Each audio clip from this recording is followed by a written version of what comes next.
안녕 여러분, 샬라입니다. Hello everyone, I'm Shella. And this is the continuation of our Korean consonant sound value lesson. So, ito na yung last na lesson natin about sa sound value ng Korean consonant. So, today, ang i-discuss ko is kiok. Kiok. So, ganito siya isusulat sa Korean letter. And then, sa English naman, is ganito, alright? Kiok. Kiok. Alright. So, ano ang sound value ng kiok? Alright. So, ang sound value ng kiok is halos katulad ng sound value ng kiok. So, pareho silang K.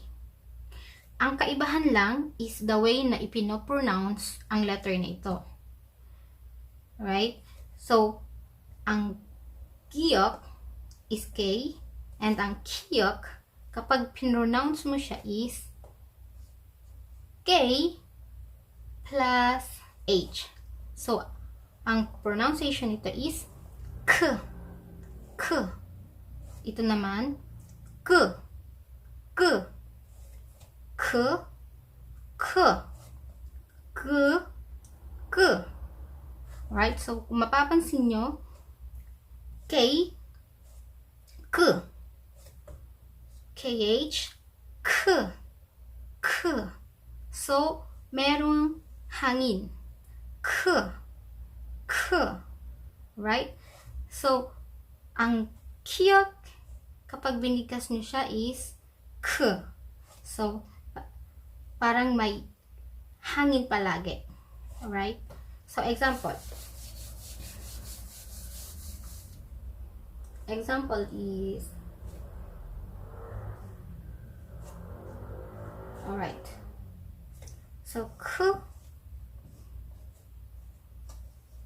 kiok, and o. Ko.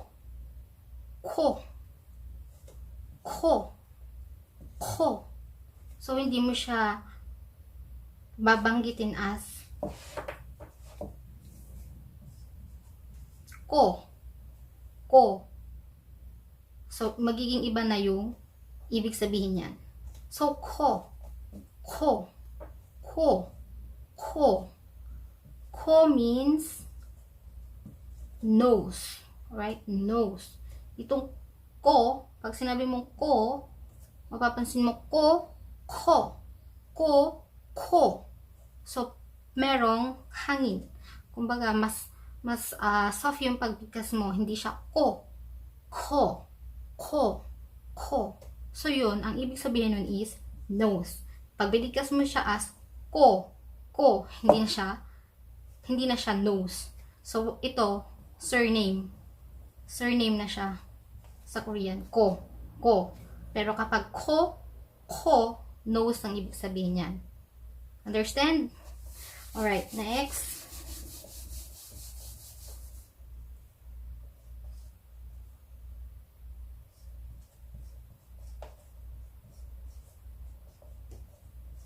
Alright.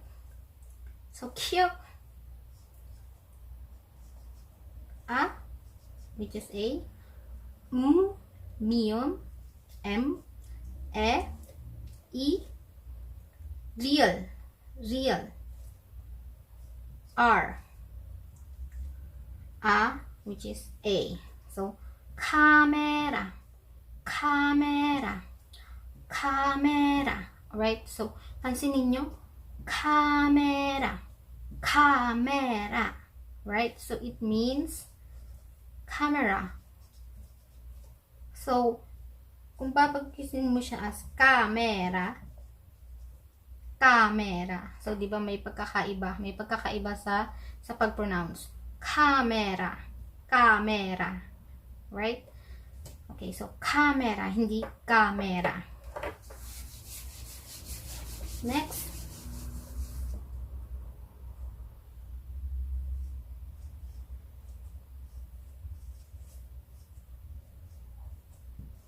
Okay. M, miyum. A, A. And this, yung rules natin, kapag nasa unahan siya ng vowels, silent letter. So, I, and then, kiyok, and then yung vowel. So, paano mo siya bigkasin? May,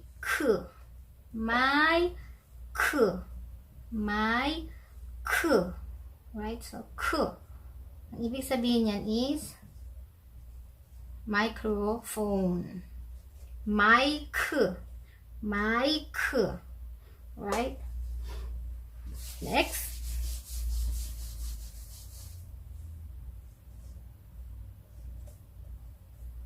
So, kiyok, KH, and then I.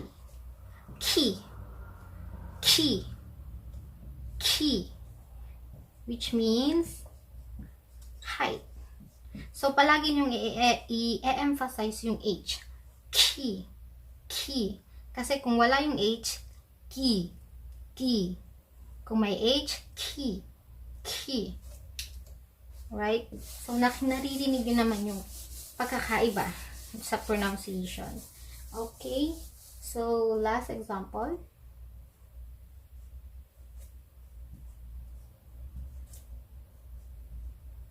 Right. So, miyum. M. A. Shiyat, which is S. And then kiyok. And then yung vowel na So, paano siya bigkasin? Masku,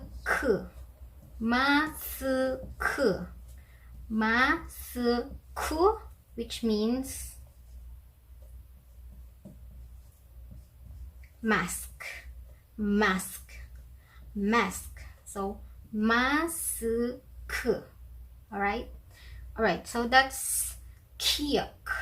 KH ang pronunciation. So, dapat i-emphasize mo yung letter H. Alright? Okay. So, we are done with kiyok. Okay. So, now is consonant letter T-it.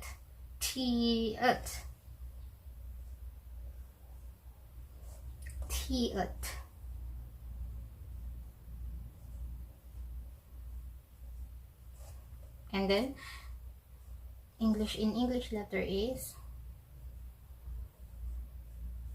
right, T-it. So, ang T-it, ang sound value niya is, katulad ng digot, T.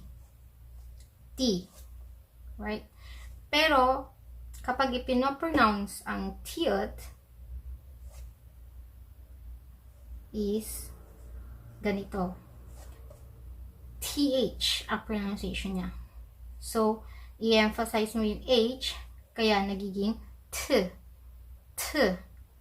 T-it, T. Ito naman, T.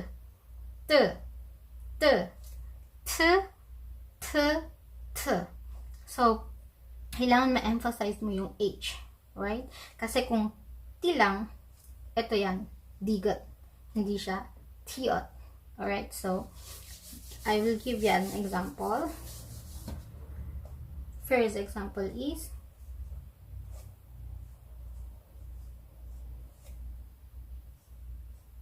alright, so T-ot.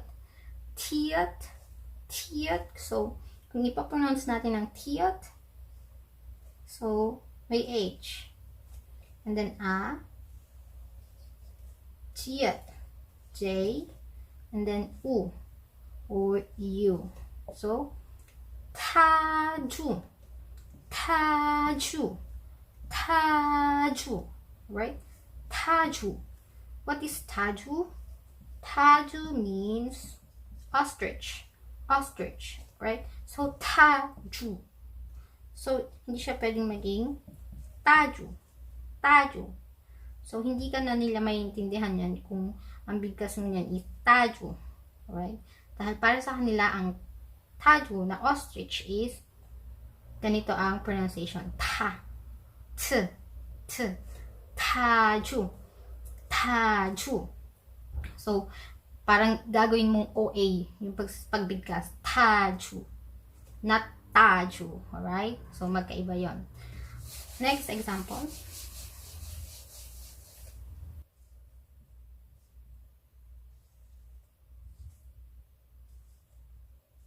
Okay.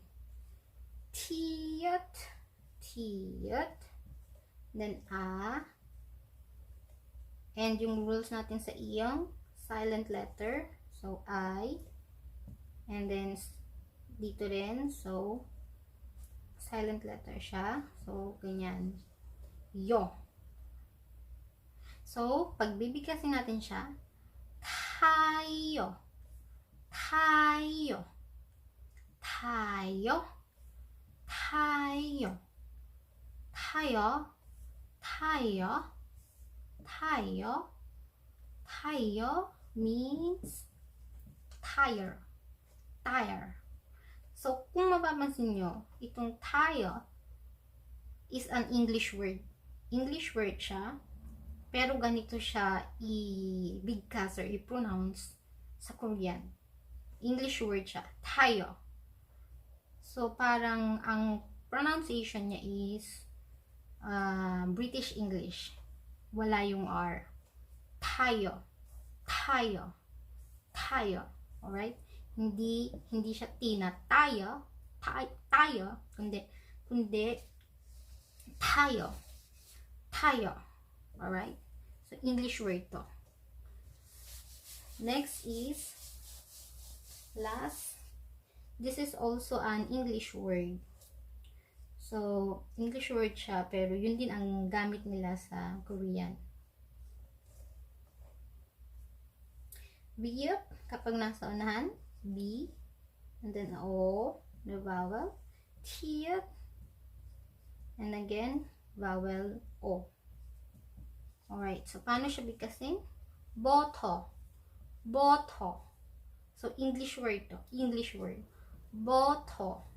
Boto. Boto. Right? So, what is this? Butter siya. Butter. Right? So, sabi ko sa inyo, may pagka-British English ang way ng pronunciation ng Korean English. So, wala silang R. Right? Kung mapapansin nyo. Boto. Boto. So, di ba ganun ang British pronunciation ng butter? Boto. Alright, so this is an English word. So, ang butter sa Korean is walang Korean translation. Boto. Boto din ang tawag nila, butter. Pero ang pronunciation is iba. Boto. Boto. Kung sa English is butter, ang pronunciation nila is boto. Boto. So, may pagka British English. Alright. So, yun yung T. T. T. Okay.